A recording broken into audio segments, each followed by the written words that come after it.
것도 운동량이 적은 사람들한테 문제가 됩니다. 그러니까 비교적 빨리 걷는 걷기 최소한 30분 이상 일주일에 5일 이상 하면은 확실히 줄어든다는 거죠. 그래서 하여튼 우리가 대장암이 많이 생기게 된 거는 결국 잘 살게 되면서 우리가 전통 식사, 옛날에 우리가 시래기, 우거지국에 그렇게 비빔밥 같이 많이 먹고 또 멀리 다 걸어 다니고 이랬을 때는 대장암이 그렇게 많지 않았는데 조금만 갈 때도 다 자가용 타고 그 다음에 회식하면 맨날 옛날에 고기야 우리가 명절 때 한두 번밖에 더 먹었어요. 지금은 맨날 오히려 이제 고기 먹기 싫어할 정도로 고기가 너무 풍족해진 겁니다. 그 다음에 대장암은 특히 아주 대책이 있는 특별한 암이에요. 왜? 대장암이 어느 날 갑자기 암이네 이게 아닙니다. 대장암 싹에서부터 자라는데 5년에서 10년 걸려요. 싹이 뭐냐?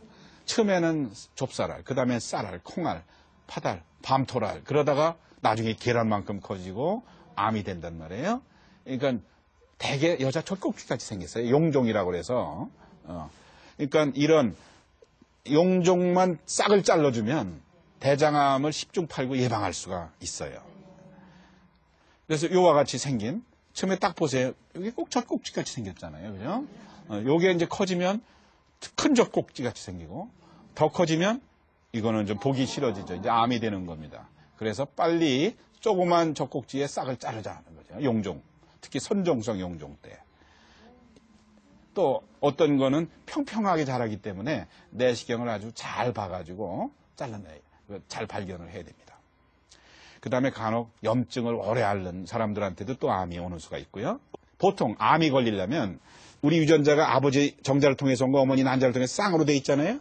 이 쌍의 유전자가 서로 보충적인 역할을 하는데 하나 고장나서 암세포가 되질 않아요. 이 둘 다가 고장날 때 되는데 하나가 되는데 한 20, 30년 걸린다면 두 개 다 걸리려면 한 4, 50년 걸리겠죠. 근데 유전성 암은 뭐냐면은 정자나 난자가 이상이 있는 게 수정란을 만들어서 이 수정란이 60조로 불어났기 때문에 딱 태어나면 내 몸에 있는 모든 세포의 한쪽은 이미 고장이 났기 때문에 한 번만 고장나면 암세포가 올 수 있어요. 그러니까 20, 30년을 벌었기 때문에 젊은 나이에 암에 걸립니다. 그죠? 근데 유전하는 집을 보면 대개 가계도를 그려보면 비슷한 암이 대를 물려서 오고 자식들 중에 반쯤 비슷한 암이 생기고 이래요. 그 다음에 가족성 용종증 때 보면 혹이 1000개 이상 이렇게 보면 오돌오돌하게 다 저게 혹입니다. 그냥 두면 이 중에 반드시 암이 생겨가지고 문제가 돼요. 특히 평균 한 39쯤 되면은 대부분 다 그 혹 중에 어떤 것과는 암이 생기고 그냥 두면 한 42, 3살에 죽기 때문에 대장을 한 20살쯤 대장을 다 잘라내고 항문에다가 소장을 연결해주면 대신에 소장을 이제 주머니같이 만들어가지고 연결해주면 뭐 정상생활 할 수 있고요. 그 다음에 아까 같이 폴립이 수천 개 없더라도 비용종증 대장암이라는 게 또 있어요. 그렇지만 이런 경우에는 또 이 대장암과 함께 여성인 경우에는 자궁 내막암이 잘 생기기 때문에 집에 대장암하고 자궁암하고는 다르다고 생각할지 모르지만 자궁암 중에도 자궁 경부암이 아니라 자궁 내막암, 즉 생리할 때 피가 나오는 자궁 속에 생기는 암이 잘 생기거든요. 그러니까 집안에 우리 어머니가 자궁암으로 돌아가셨다. 그냥 자궁 경부암인지 자궁 내막암인지를 확실히 구분을 하셔서 알고 계셔야 되고 집안에 아버지가 대장암이었다. 그러면 딸들은 자궁 내막암을 조심하셔야 돼요.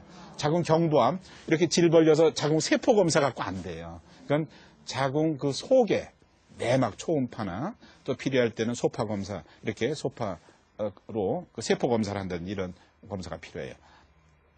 그 다음에 이제는 그 암 환자 중에 유전하느냐 하는 거를 이렇게 유전자 검사를 통해서 할 수 있고 또 어떤 유전성 대장암 중에는 입술을 보면 옛날에 파리똥 싼 거 마냥 새카만 이렇게 쭉 있는 게 있어요. 이걸 포에스에가 증후군 그래가지고 이런 경우에는 혹이 있어가지고 이게 장이 중첩증, 장이 막혔다가 또 풀렸다, 즉 배가 불렀다, 꺼졌다, 아팠다, 안 아팠다, 뭐 이런 그런 또 유전성 대장암도 있고요. 그럼 대장암을 막기 위해서는 어떻게 되느냐? 식생활 개선과 함께 용종을 제거하는 거죠. 그 다음에 국가에서 이제는 대장암을 국가에서 검진을 해줍니다. 이제 소득 수준이 50%를 넘지 않으면 나라 돈으로 50세가 넘은 분을 변 검사를 통해서 변에 피성분이 보이면 정밀 검사, 즉 대장 사진 찍거나 내시경 검사를 하거든요.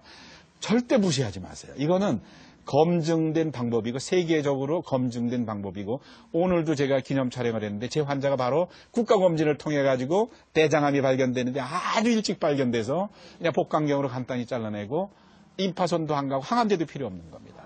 지금 여러분들 국가검진에 반드시 참여하시길 바랍니다. 소득 수준이 50%를 넘으면 자기 돈으로 이제 하는 거죠. 그러면 어떻게 하느냐?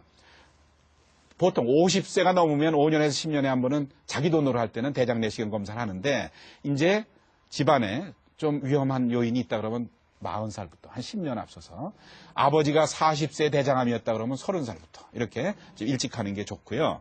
그 다음에 어떤 약을 먹어서 대장암 안 생기게 하자. 이거는 별로 바람직하지 않고요. 식생활 개선으로 하는 게 좋습니다. 대장암의 증세가 뭐냐? 증세 나타날 때까지 기다리지 마세요. 아무 증세 없을 때 검진하시기 바라요. 오른쪽 대장암 때는 빈혈로 나타나는 경우가 있고 왜냐하면 대장암이 마음대로 흐물흐물 자라서 변이 거기에 묽기 때문에 오른쪽 때는 근데 이제 왼쪽으로 넘어오면서부터는 변이 굳어지니까 대장이 좀 좁아지면 변이 못 내려가죠. 그러면 변비가 왔다가 또 똥을 내보내기 위해서 똥을 썩혀가지고 왁 하고 설사로 나오고 그러니까 변비 있다 설사 있다 이렇게 배변 습관이 바뀌기도 하고 직장에 혹이 생기면 똥이 있는 것 마냥 해서 변소 갔는데 똥을 넣었는데 오면 또 똥 넣고 싶어. 왜? 똥이 혹이었단 말이에요. 혹이 똥 넣었다고 나오질 않잖아요. 그러니까 또 화장실을 들락날락 하는 건 이제 직장암. 그럴 때는 또 피가 나도 뻘겋게 보이고 또 거기서 그쪽이 헐면서 점액 성분이 많이 나와서 변에 코 같은 게 묻어 나온다든지 뭐 이런 여러 가지 성질이 더 중요한 거는 증세 있을 때까지 기다리지 말라. 대장암은 다 퍼질 때까지 아무 증세가 없는 경우가 흔하기 때문에 아무 증세 없을 때마다 국가 가이드라인에 따라서 가셔가지고 용종을 싹을 잘라버리라 하는 겁니다. 싹을 잘라버리는 건 아주 쉬워요. 내시경을 통해서. 그러니까 뭐 제일 먼저 할 거는 항문에 손 넣어보고 그 다음에 대변에 피성분이 보이나 보고 그 다음에는 사진 찍거나 내시경을 하고 하는 겁니다. 이렇게 항문에 손 넣어보고 그 다음에 변에 이게 이제 국가사 하는 거죠. 피성분이 보이면 그 다음에 여러분들 피 한 방울로 암 진단한다 그러는데 그건 되게 과장입니다. 특히 대장암 같은 경우에는 이제 CA라고 하는 검사가 있는데 이거는 조기 진단에 쓰는 게 아니고 암을 수술하고 나서 재발하느냐 할 때 쓰는 마커죠. 그런데 그냥 이렇게 평상시에